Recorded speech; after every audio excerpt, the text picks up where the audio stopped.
The Russian steel giant Severstal says it's yet to make a final decision on its bid for Luxembourg-based Arcelor, following demands from European bourse regulators for a full and public clarification of its intentions towards the steel group.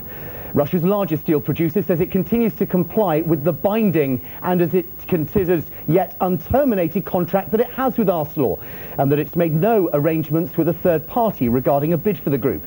Severstal chairman Alexei Mordashov had been rumoured to be negotiating further financial backing for a renewed assault with his fellow Russian tycoon Roman Abramovich. The statement comes just a day after Mordashov reportedly told a hearing of the French Parliament's Economic Committee that he would improve his offer for Arcelor ahead of the shareholders meeting, the EGM, which is of course taking place tomorrow. Arcelor shareholders will be asked to vote on the company's original deal with Mordashov that would have seen the Russians secure a 32% stake in the group. Clearly, both Arcelor and now its current suitor Mittal hope that they will vote against. Jason Hunter is managing consultant for Steel Business Briefing. Good evening to you. What do you think is going to happen here, then? Well, I think Mr. Mordashov is hedging his bets a little bit. We expect him to take a graceful bow out of the acquisition. Mittal stand a very good chance tomorrow of obtaining at least 50% of the shareholders on his side, if you like. So to vote down the original Severstal deal? Exactly. Right. Now, this is vital, because if less than 50% vote down and vote against the Severstal deal, the deal will go ahead. Which will make it much more difficult for Mittal to take an acquisition in due course. He'll need to then obtain, by the 12th of July, 73% of the outstanding shares of Arcelor.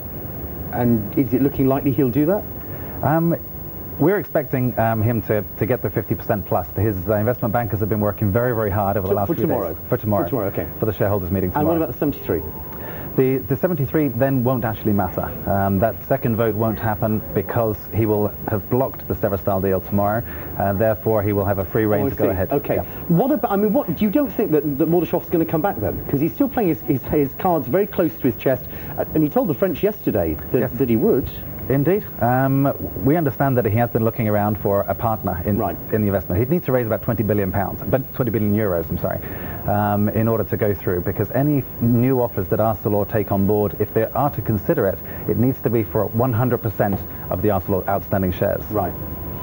And Abramovich said no, we now believe? This is what we understand, yes. Abramovich has other investments. He's just bought recently, on the 16th of June, about 40% of Evraz Group, which is one of the largest steel producers in Russia. So there could have been a potential There's still a lot of Russian cash around, isn't there? There's a lot of people you could persuade.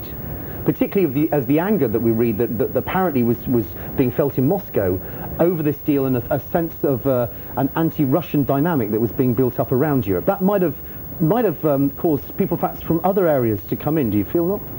Possibly, yeah. I mean, we've seen a similar situation previously with Chorus, the British-Dutch steel business. When Alisher Usmanov took on 12.5%, he was trying to get a seat on the board of directors as the largest shareholder. And again, that didn't happen, and there was a lot of sort of anti-Russian interest in that particular project.